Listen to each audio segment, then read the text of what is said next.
Hello and welcome to the Study Icon. So recently सभी news articles पर एक news publish हो रही है that Twitter can get its new Indian origin CEO. जी हाँ, पराग अग्रवाल को रिप्लेस कर सकते हैं श्रीराम कृष्णन। अभी श्रीराम कृष्णन कौन है, क्या इनका बैकग्राउंड है, वो सब हम डिस्कस कर रहे होंगे। But before moving on to the lecture, आप चाहे तो मुझे मेरे सोशल मीडिया फॉलो कर सकते हैं, लिंक डिस्क्रिप्शन और पिन कमेंट में है। और अगर अभी तक आपने हमारे चैनल स्टडी आइकन एजुकेशन को सब्सक्राइब नहीं किया है तो करके सपोर्ट कीजिएगा। Now, what is the news around? News ये है that Parag Agrawal may be out, but now there is another Indian helping Elon Musk in running Twitter. अब बेसिकली हो क्या रहा है, Shriram he is helping Elon Musk in running Twitter, क्योंकि Elon Musk भी Twitter में नए हैं तो उन्हें भी कहीं ना कहीं एक गाइडेंस चाहिए, एक हेल्प चाहिए। बट फ्रॉम श्रीराम, इनके इनसे ही क्यों? तो देखो, श्रीराम को एक्सपीरियंस है स्नैपचैट और फेसबुक का। फेसबुक आज के टाइम की मेटा। श्रीराम को एक्सपीरियंस है स्नैपचैट और फेसबुक दोनों में काम करने का। इसके अलावा माइक्रोसॉफ्ट में भी काम कर चुके हैं। बट अगर हम बात करें स्पेसिफिकली ट्विटर की, जो कि एक सोशल मीडिया हैंडल है, तो उसके लिए इनको ऑलरेडी एक्सपीरियंस है स्नैपचैट और फेसबुक का। अब सवाल ये आता है, क्या जो श्रीराम है वो ऑलरेडी ट्विटर के एम्प्लॉय हैं? तो इसका आंसर है no, he is not the employ of Twitter right now. वो टेम्परेरी हेल्प कर रहे हैं और ये उन्होंने अपने ट्विटर हैंडल से ही बताई है बात। तो देखा जाए तो श्रीराम का ट्विटर पे ऑलरेडी फैन जो फॉलोइंग बेस है वो काफी अच्छा है। और इन्होंने ट्विटर पे ही न्यूज दी है कि I am glad to work with Elon Musk के साथ काम करना बहुत अच्छा एक्सपीरियंस है। और मैं टेम्परेरीली, इन्होंने वर्ड यूज किया है टेम्परेरीली, मैं इलॉन मस्क की ट्विटर को रन करने में हेल्प कर रहा हूं।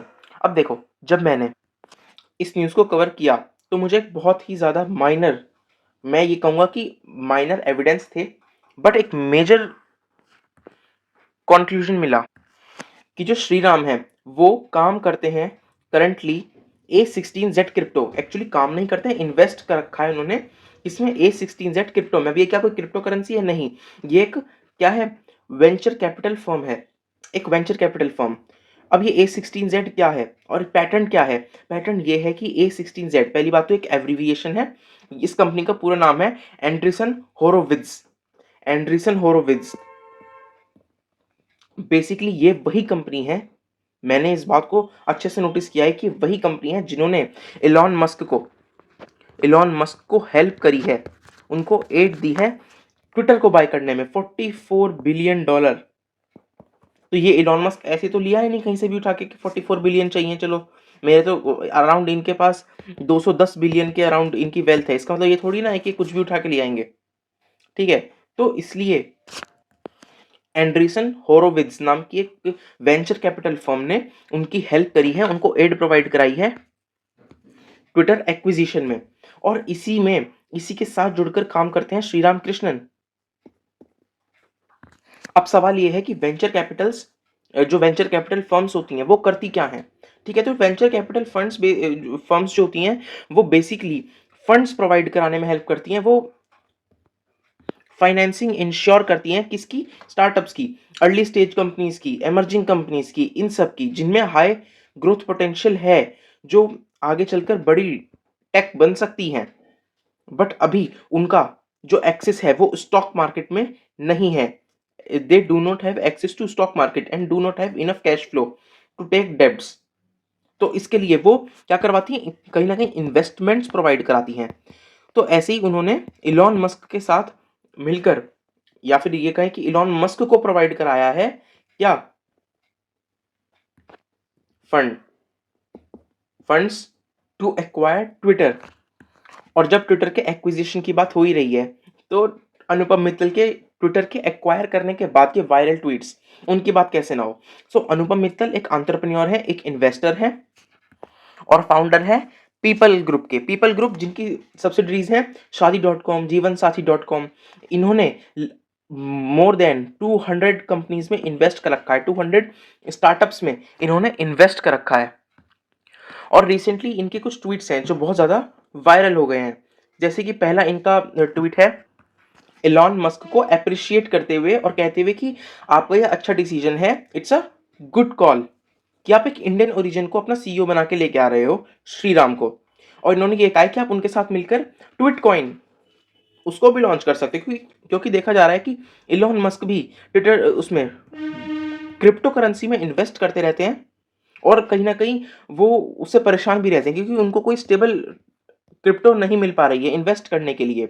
और दूसरी तरफ क्रिप्टो एक्सपर्ट जो ऑलरेडी उसके इन्वेस्टर हैं, ठीक है? वो भी इस यहाँ पर अवेलेबल हैं। अब ये तो इनकी एक ट्वीट है जो वायरल हुई है, उससे पहले की इनकी ट्वीट काफ़ी मस्त थी। उन्होंने इसमें बताया था फेसबुक को, ये तो था ट्विटर के लिए न्यूज़, ये थी उनकी फेसबुक के लिए न्यूज़ ट्विटर एक्विजिशन के बाद ही। उन्होंने ये कहा था कि जो देखो फेसबुक जो है काफ़ी अच्छी ग्रोथ कर रही थी और जो मार्क जुकरबर्ग थे, founder and CEO of Facebook, वो टॉप 5 पोजीशन में बैठे थे रिचेस्ट पीपल की। बट उसके बाद सडनली देखा गया मेटा आने के बाद, जो मेटावर्स में उन्होंने इन्वेस्टमेंट करी और जो भी कुछ करा, और यूरोप में जो बैड रिव्यूज मिले और उनका मजाक उड़ गया, उनके जो मेटावर्स था जिसमें वो फ्यूचर देख रहे थे, उसका मजाक उड़ गया और उनको अपने प्लान रिवर्स करने पड़े वापस। तो वो सारा का सारा धरा रहेगा। और इलॉन मस्क, उस टाइम पर इलॉन मस्क ने कहा था कि ये कुछ नहीं है, ये फालतू का टाइम पास है, metaverse is not a future. But इनके काफी बड़े प्लान्स हैं और सिर्फ इनको देखकर हम बात करेंगे माइक्रोसॉफ्ट की, एडोबी की, ऐसी बड़ी बड़ी कंपनीज ने भी उसमें इन्वेस्ट किया था, एप्पल, इन सब ने मेटावर्स में इन्वेस्ट किया था। और सबसे ज्यादा इन्वेस्टमेंट मेटा माने फेसबुक ने करी थी, अपनी को रीब्रांड करके, अपनी पेरेंट कंपनी को रीब्रांड करके, नाम मेटा रखकर। और देखा गया कि उसके बाद से इनके शेयर प्राइस बहुत ज्यादा नीचे गिरे और अब ये टॉप 20 की लिस्ट में भी शायद आते हों। यस, आते हैं शायद टॉप 20, टॉप 10 में भी नहीं आते, पहले टॉप 5 में थे, टॉप 20 में आते होंगे डेफिनेटली। तो अनुपम मित्तल ने कहा था कि जो पराग अग्रवाल है ना, अब वो अवेलेबल है। और जिस तरीके की इनकी जो डाउनफॉल देखी जा रही है ना फेसबुक की, उसको देख के तो साफ एक चीज पता चलती है कि इनको एक इंडियन सीईओ की जरूरत है, क्योंकि जिस जिस कंपनी में सीईओज इंडियन हैं वो बहुत ज्यादा तरक्की कर रही हैं। तो कहीं ना कहीं फेसबुक को भी एक इंडियन ओरिजिन सीईओ की बहुत ज्यादा जरूरत है इस टाइम पर। और इनका ये ट्वीट वायरल हो गया ना। अब सवाल क्या है? सवाल ये है कि क्या वाकई में Shriram can be the next one? इस रेस में क्या वो भी अगले हो सकते हैं? हमारे इतने सारे इंडियन ओरिजिन जो कि दुनिया भर में सर्व कर रहे हैं, क्या उसमें श्रीराम नेक्स्ट नाम हो सकते हैं? क्या फिर से ब्रेन ड्रेन इसका एग्जाम्पल हमें देखने को मिल सकता है? तो वो तो नहीं पता, बट हाँ, इससे एक बात तो साफ है कि इंडियंस इंडिया के काम आए ना आए, अमेरिका के जरूर आएंगे। और अगर आप वीडियो के एंड तक आए गए हैं तो मैं मानता हूँ आपको आज का लेक्चर यूजफुल लगा होगा। और अगर जरा सा भी यूजफुल लगा हो तो I request you to subscribe my channel. Thank you. Shubh Goyal signing of.